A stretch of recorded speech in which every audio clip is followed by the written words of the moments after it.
Hey,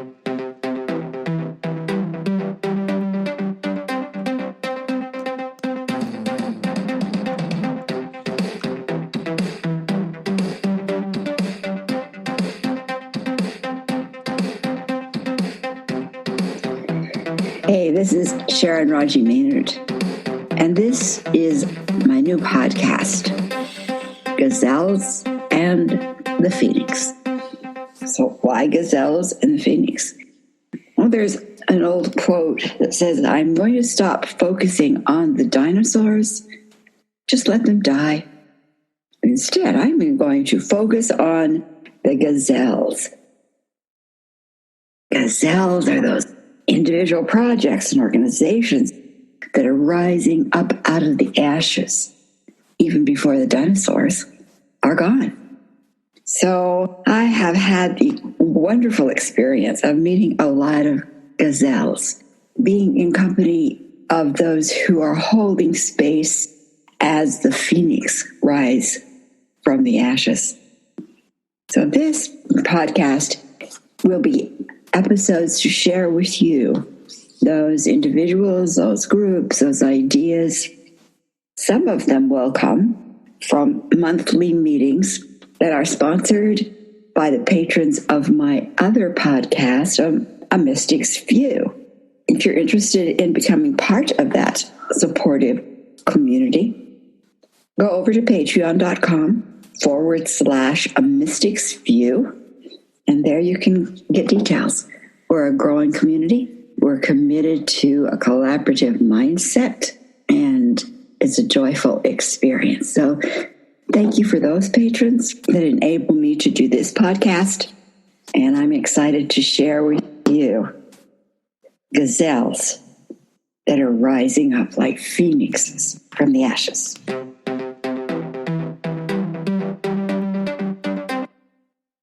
This podcast is the first of a 3-part series featuring Barbara Anne Ferris.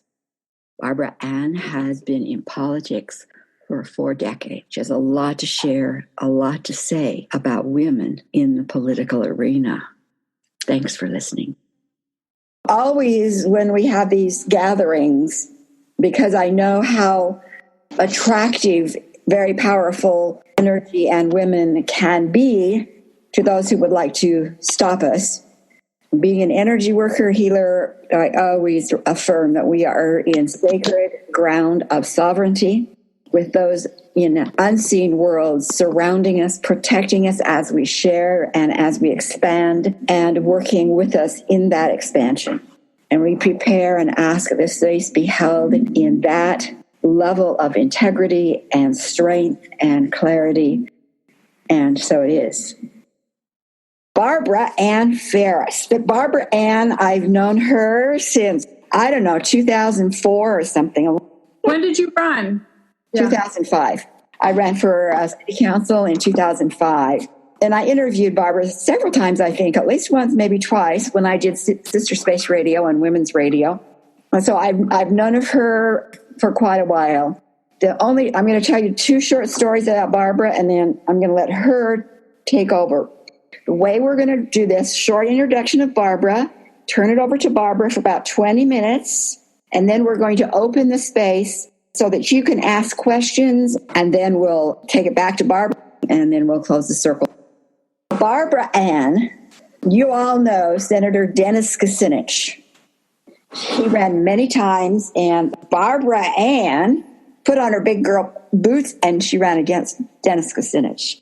So she's been in the fray. She's been working with politics for I don't know how long. She has a lot to tell us about and why to even get involved. And I think when Russia collapsed, you were sent in to teach business, if I remember. The Peace Corps was asked to open up the former Soviet Union countries for volunteers. And what did the women want to learn? So the women didn't want volunteers. They wanted to learn how to run for office. So I heard it after 3 countries and decided, come with your Western baggage. You realize they've never run for office, but they were smart enough to know if they didn't have a seat at the table, they weren't going to have a voice in the policies that affected their lives. I quit Peace Corps. I started the International Women's Democracy Center to train women in the technical skills of how to run campaigns for elected office in their own countries, to be a part of policy, politics, and decision-making within their own governments. And so I've been doing that for 25 years. Given what happened to our country a couple of years ago, I felt compelled to bring our work home. And so even though we're still working in Africa and parts of Asia, we did close down the Middle East because it was just too dangerous. We decided that we needed to do a little bit more work here at home. And the last election, the midterm election cycle, proved to all of us that the country is ready for women's leadership. Not to say that it's not hard, and not to say that, the hate mongers are going to disappear. They're not. And not to say that we're not going to have Russian interference, because we are, because they did it last time and they'll do it again.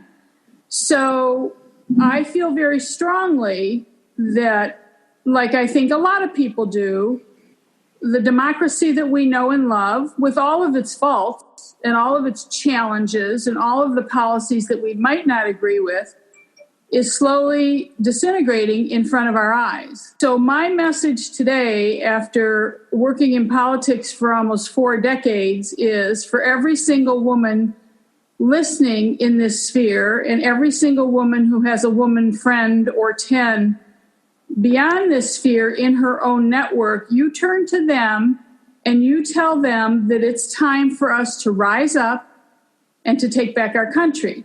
Now, what does that mean? How do you do that? It means look around in your community. Go to your election board and look at every single elected office in your community. And pick one, get your friends together, and run for it. Why? Well, for those of you who might not know, if you think Brett Kavanaugh was a happenstance, you're nuts.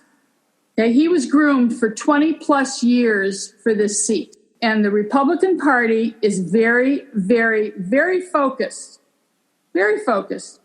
If you look at what they've done, they've taken all the local seats, town clerk, dog catcher, every single elected local seat out there. And they've got a strategy in every single state. Now, what California showed us, particularly Orange County, in the midterm election cycle was people are tired of the hate. People are tired of policies that benefit the top 1%. The farmers are tired of being lied to.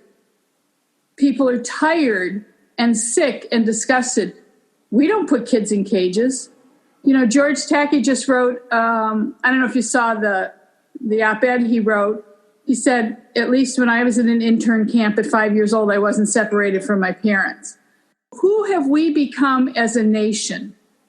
And I think in my work around the world with women, I started out working on Capitol Hill when there were only 17 women in Congress and no bathroom off the House floor. When I look at women, and we're in this community of women who were problem solvers. Women are natural-born politicians. You don't think of yourself that way.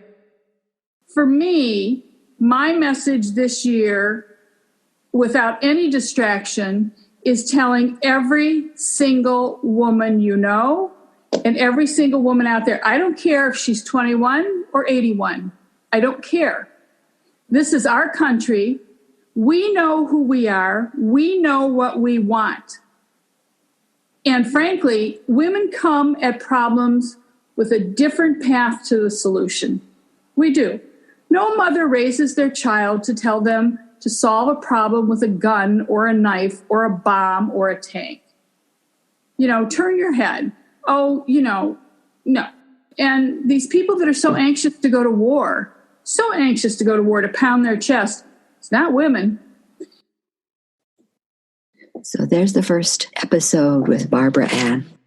You see, she has a lot to say, a lot of wisdom, and a lot of clarity about taking back our country. And we'll hear more from her in the next 2 episodes. Gazelles in the Phoenix is a result of the contributions made possible through my Patreon community of The Mystic's View.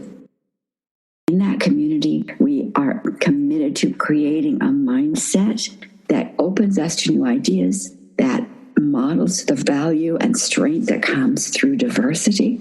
And as you have listened to the podcast today, here is one voice, diverse, unique, definitely part of weaving and building a new world.